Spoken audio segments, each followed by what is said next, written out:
afternoon, everyone. Our topic for today is designing multi-grade. Multi-grade teaching is a set up in which one teacher is responsible to teach for many grade levels at the same time. Teachers in most schools face a number of obstacles that result of this unique approach to teaching and learning. Beginning teachers must take practical efforts to navigate the planning process and ensure that they are producing lesson designs that satisfy the requirements of multi-grade instruction as well as the needs of students. In this chapter, the benefits of the lesson design, fundamental steps in lesson design, partial lesson design, and different formats of lesson design will be discussed. Likewise, sample lesson design using different strategies are provided. Ang multi-grade teaching or sa different grades sa isang classroom, different instruction, different activities ang provide teacher para sa mga students. Intended learning outcomes. At the end of the chapter, you should be able to explain the importance of preparing lesson designs, identify different steps in various formats in lesson design, and create lesson designs using the different formats as applied to the multi-grade teaching. Please read the story on screen. The screen. Teacher 1, I'm terrified of my new teaching assignment in a multi-grade class. I'm feeling overwhelmed by the tasks that lie ahead of me. Teacher 2, please, Jasmine, will you speak? I'm feeling trapped in safety. Despite my positive internship experiences, I am not sure if my ability to handle the class responsibilities of being a multi-grade teacher, particularly the creation of lesson designs. I don't think I'm very good at lesson design. I'm curious, what exactly is the lesson design for the multi-grade class? Is it going to make it easier for me to start teaching? Right. Based on the story describe the dilemma of the two new multi-grade teachers. Ano nangyari niya sa ilang ginistoryahan sa ni teacher 1 and teacher 2 sa kanya story? Ano sila? Nagka-problema sila sa ilang lesson designing sa multi-grade teaching. Number 2, what is your feeling about their dilemma? Anong side mo sila? Anong side mo? Kapag nyo sa ilang worries about sa multi-grade setup. What do you think? So, number 1 sila ay possible na bago lang nila na-involve ka ng multi-grade teaching ni. Number 3, if you were the multi-grade teachers, what are your perspectives toward multi-grade teaching in general and lesson designing in particular? Kung ikaw multi-grade teacher, ano ang pananaw mo sa multi-grade teaching? Nakabiugan ang lesson designing. Sa lesson designing, multi-grade teaching, medyo burubod dahil sa to kay since hindi siya ang traditional na lesson ka single classroom, single class, single grade. Ano siya, nakaset up ka mo sa isa ka classroom. Number 4, what would you make it easier for you to begin teaching a multi-grade class? Anong ideal para mag-easy ang imo magtudlo sa multi-grade class? So yan. Lesson design. Yes, very good. Lesson design ka na outline ka para may guide or makakabang mo ang imo lesson may deliver. Ano sa natin lesson design? Multi-grade lesson design consists of design pertaining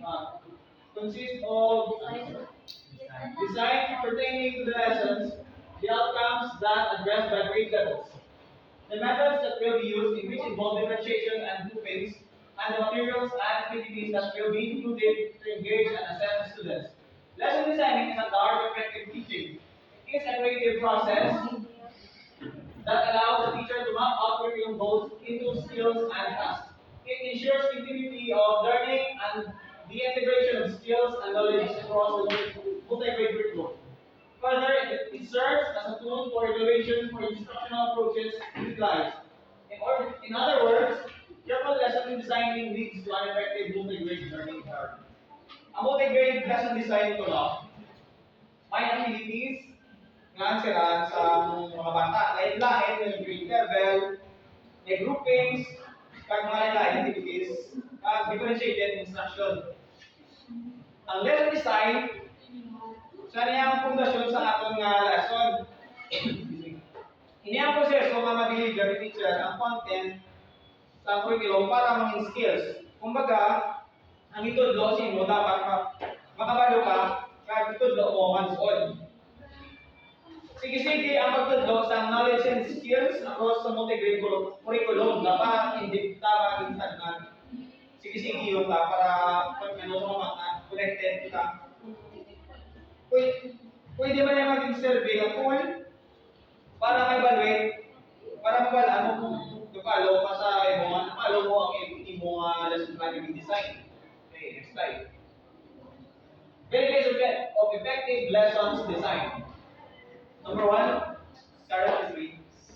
It organizes the thoughts of the teacher and coordinates his or her ideas while facilitates good teaching and learning.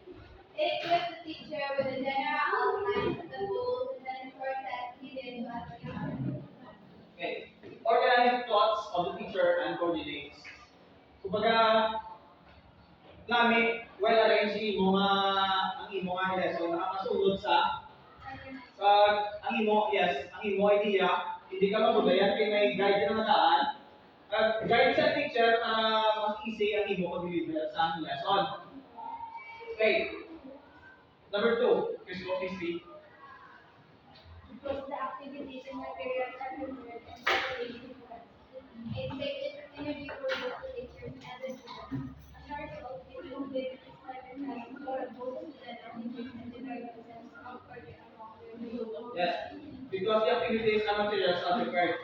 Kung preparado ka no, naka-orderly ang imo ay lesson i-deliver. So save energy for both the teacher and students kay design awan nga messy ka tama kumbaga kung hindi ka prepare mabudayan ka sa pag-deliver. Once na preparation ka, wala ka tama, smooth lang pag-deliver mo sa lesson. Aside from this expected task for both students and teachers to develop a sense for learn among learners. Yes, mas dako ang chance na makakompleto mga expected task kay naka-sequence ka namin ang imo lesson outcome. Number 3, okay, actually. It allows the teacher to spend less time in class flipping through the textbook, worrying about to do next, or rushing to make photocopies. To encourage students to participate in activities, time is being maximized. The teacher then spend this time flipping, for example, may flip mo ka, flip chart. Hindi mo na kailangan ka magawa mo na kung mag-prepare ka, samtang ka, magkuha-kuha mo sa iyong mga materials. Pero kung may, for example, activity, nakali, di na lahat, live next ka na lang. Mga save sa time tama. Excuse me. Na hindi ka na, wala ka nang din na, mas mapapapil na i-provide sa iyong mga students. Since nakagamit ka, activity. Ang time ni students para mag-participate sa iyong klase, mas dako, if compare sa gamanwal ka, gamanwal ka ba bunod isa-isa, sa naka-prepare na next slide, na makita nila at sila na malang sa ilang mga kapit.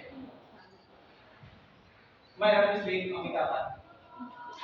It provides, it improves achievement and increases the likelihood of providing meaningful learning for the students. Improves achievement and increases likelihood of providing learning. Mas ma-achieve mo ang imo ang na-target na lesson mo, kundi mo ang scope, maka-provide ka better learning experiences. Ito mag-guided ka, na-map out ka, namin, keep mo ka. Number 5 is Uman. It gives the teacher confidence to teach, hence facilitates happy and productive learning. Yes. For example, ako dito nga, confident ko nga easy ang akong nga delivery. Kay, fasilitado ka tama, may TV ka, TV monitor ka, may laptop. Sang sa magbasa di manual sa inyo, pag hindi nyo makita ang words, hindi nyo makawidan talaga. Okay, slide. Children? Yes, sir. Multi-grade teachers must plan meticulously. Lesson designs, curriculum guides, budget work, and timetables are planning materials that assist teachers in preparing ahead of time to ensure that all essential competencies are covered.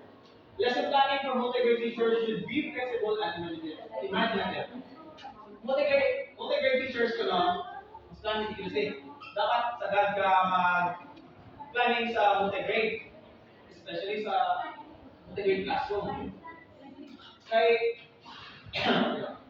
lesson designs, curriculum guides, project work, and timetables of planning ng mga success. Sila ni ang sa mga kapatid. Sila ni ang imo ang assist mo ahead of time para mag-prepare sa ang imo nga lesson. Lesson planning is motivating. For motivated teachers should be flexible and imaginative. Okay, dapat basta mo creative ka lang, nabalaan, since hindi lang isa ka grade na ito, Nako, dahil na, ay ang instinct sa mga bata, grade 1 to 3, hanggang 4 to 5. Plus, naka-mix mga daan. Mas ka kaya provide you with different instructions, basta magpagin. Okay. A lesson designing is a blueprint for teacher or a template for facilitating a lesson.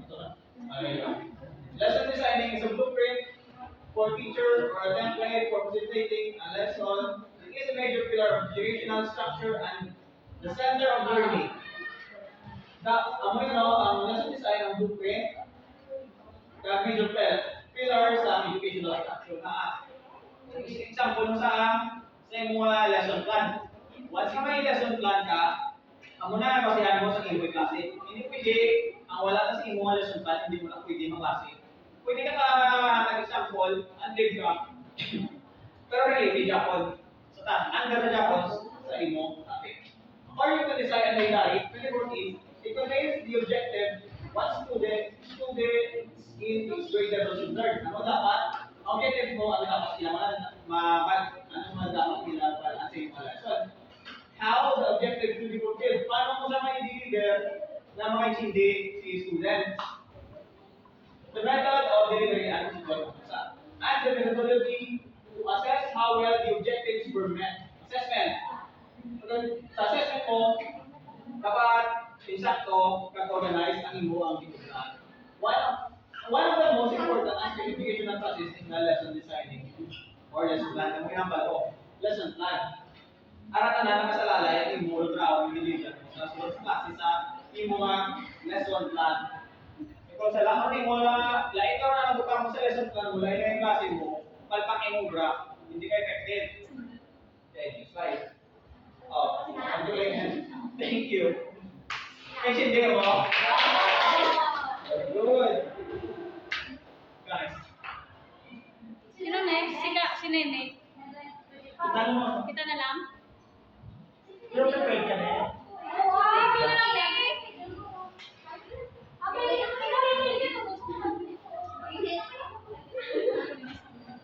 Stop ko ka. Terence.